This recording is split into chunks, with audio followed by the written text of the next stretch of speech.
Eicher Bhopal की तरफ से भी पीएचडी के लिए नोटिफिकेशंस आ चुके हैं for new session, that is January 2022 session. तो अगर आपको इंटरेस्ट हो, अगर आप एलिजिबल हो तो आप अप्लाई कर सकते हैं। बट अप्लाई करने से पहले ऑब्वियसली आपको कुछ इंपॉर्टेंट इन्फॉर्मेशन को जानना चाहिए, वो ही आज के इस पर्टिकुलर वीडियो में हम डिस्कस करेंगे। अगर आपको ये वीडियो हेल्पफुल लगे तो प्लीज़ इसे शेयर कीजिए एंड प्लीज़ चैनल को सब्सक्राइब कर लीजिए अगर अभी तक आपने नहीं किया है तो।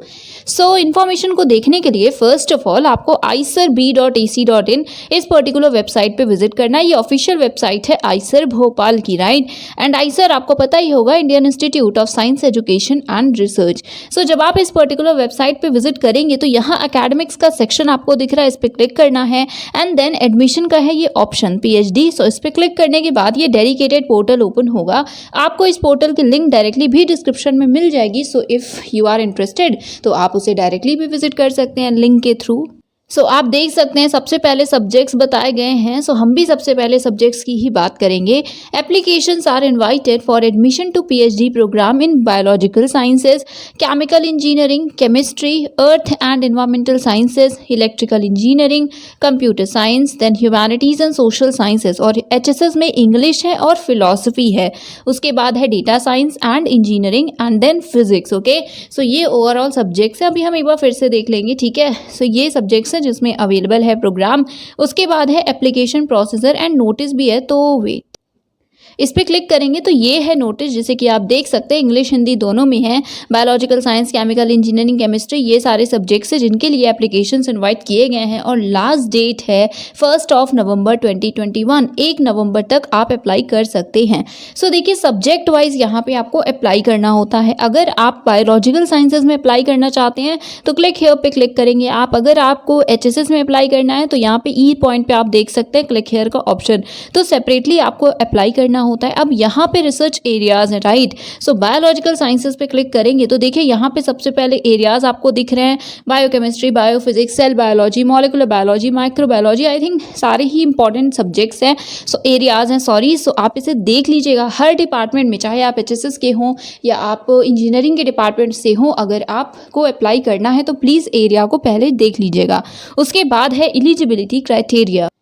यस, मास्टर्स होना चाहिए, एमएससी या एमटेक अगर आपने किया है, या फिर कोई इक्विवेलेंट डिग्री है रेलेवेंट डिसिप्लिन में, मिनिमम 60% मार्क्स या फिर 7 CPI या CGPA, ठीक है। 60% मार्क्स या 7 CPI होना चाहिए। एक्चुअली कई बार 60% है तो 6 CPI माना जाता है, कई बार 6.5 माना जाता है, बट यहाँ पे आप क्लियरली देख सकते हैं 7 लिखा हुआ है। अगर ऐसा है तो आप एलिजिबल हैं।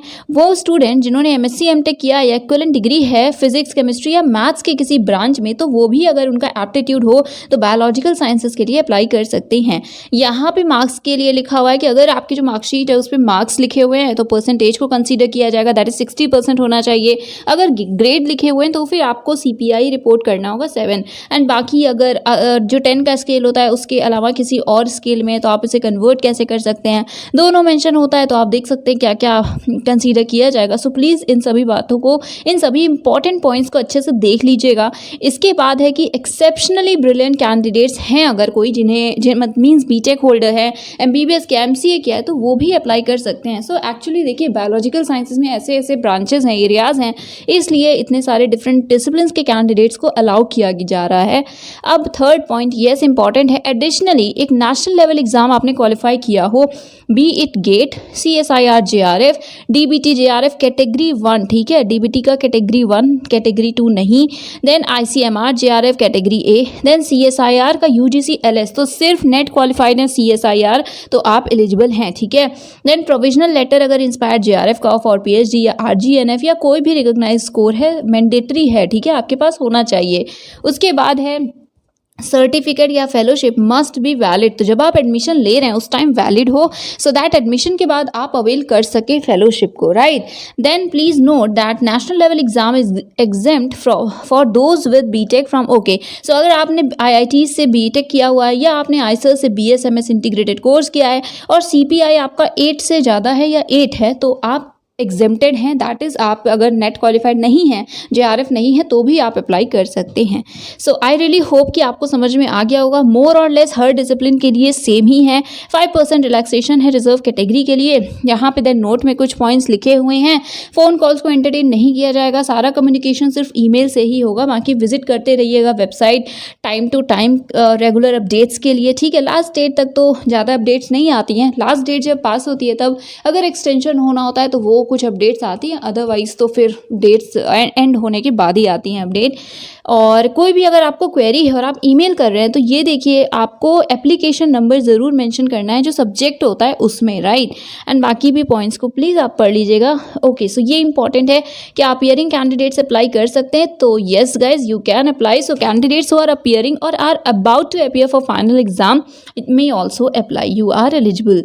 देन इसी तरह से और पॉइंट्स लिखे हुए हैं। उसके बाद है सिलेक्शन प्रोसेस। सिर्फ इंटरव्यूज़ ही होने हैं, 2 राउंड्स में होंगे, यही लिखा है that selection will be based on performance of candidate in the interviews which will be conducted in 2 rounds. जो भी कैंडिडेट राउंड 1 से शॉर्टलिस्ट होंगे उन्हें फिर इंटरेक्ट करने का अवसर मिलेगा या मौका मिलेगा, ऑप्शन मिलेगा कि वो फैकल्टी मेंबर से इंटरेक्ट कर पाएँ। उसके बाद फिर राउंड 2 होगा एंड फाइनल सिलेक्शन के लिए रिटर्न नहीं होगा। देन नेक्स्ट है कि टीए जो भी है वो पे किया जाएगा SC ST PD के कैंडिडेट्स को, अगर इंटरव्यू के लिए वहाँ पर जाना पड़ा तो जो भी गवर्नमेंट के नॉर्म्स हैं उसके अकॉर्डिंग, तो जनरल को नहीं किया जाएगा। उसके बाद है इंपॉर्टेंट डेट्स, और लास्ट डेट ऑलरेडी बता दी, 1 नवंबर 2021 सभी सब्जेक्ट्स के लिए लास्ट डेट है। कॉन्टैक्ट इन्फॉर्मेशन है ये डिपार्टमेंट ऑफ बायोलॉजिकल साइंसेज के लिए। ईमेल आईडी है, कोई इशू है तो इन्हें ईमेल कीजिएगा। उसके बाद देखिए केमिकल इंजीनियरिंग है, देखेंगे आप तो ऑलमोस्ट सेम ही सारी चीज़ें लिखी होंगी। वेट यस, तो देखिए सबसे पहले यहाँ पे एरियाज़ लिखे हैं, उसके बाद एलिजिबिलिटी क्राइटेरिया 60% या 7 CPI होना चाहिए। उसके बाद नेक्स्ट यस एलिजिबिलिटी में ये भी है कि CSIR, इसमें UGC भी है क्योंकि देखिए बायोलॉजिकल साइंसेज के जो सब्जेक्ट्स हैं जैसे लाइफ साइंसेज है, सो ये सिर्फ CSIR में होता है, इसलिए आपने देखा CSIR आपके पास होना चाहिए, ठीक है, मीन्स JRF या फिर LS, राइट। बट यहाँ पे आप देख सकते हैं कि यहाँ पे UGC भी क्वालिफाइड है नेट, तो भी आप एलिजिबल हैं अप्लाई करने के लिए, ठीक है। एंड रिजल्ट अवेटेड है तो भी आप अप्लाई कर सकते हैं। देन नोट में कुछ पॉइंट्स लिखे हुए हैं। सिलेक्शन प्रोसेस ऑलमोस्ट सेम ही है, इंटरव्यू होगा और आपको बाद में इंटीमेट कर दिया जाएगा। लास्ट डेट 1 नवंबर है, कॉन्टैक्ट इन्फॉर्मेशन दी हुई है।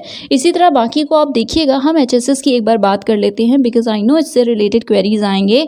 सो यहाँ पे लिटरेचर है, फिलॉसफी है, राइट, वो तो पहले ही बताया। सो लिटरेचर में European modernism, then Greek and Latin literature, Indian literary theory and criticism, then print capitalism and modernity, okay. Then philosophy में critical theory and continental philosophy, Greek and Roman philosophy, philosophy of science, metaphysics, ontology and epistemology in analytic tradition.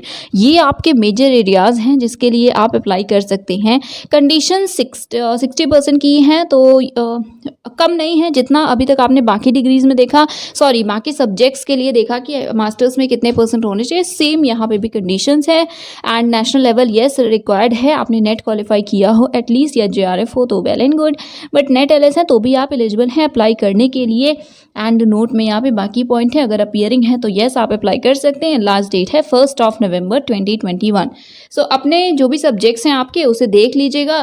Fellowship के लिए देख सकते हैं that all selected candidates will be eligible to receive JRF as per funding agency norms. तो जो भी आपने qualify किया है, जैसे आप JRF UGC के हैं तो आपको सारी एजेंसीज़ के अकॉर्डिंग ही फेलोशिप मिलेगी।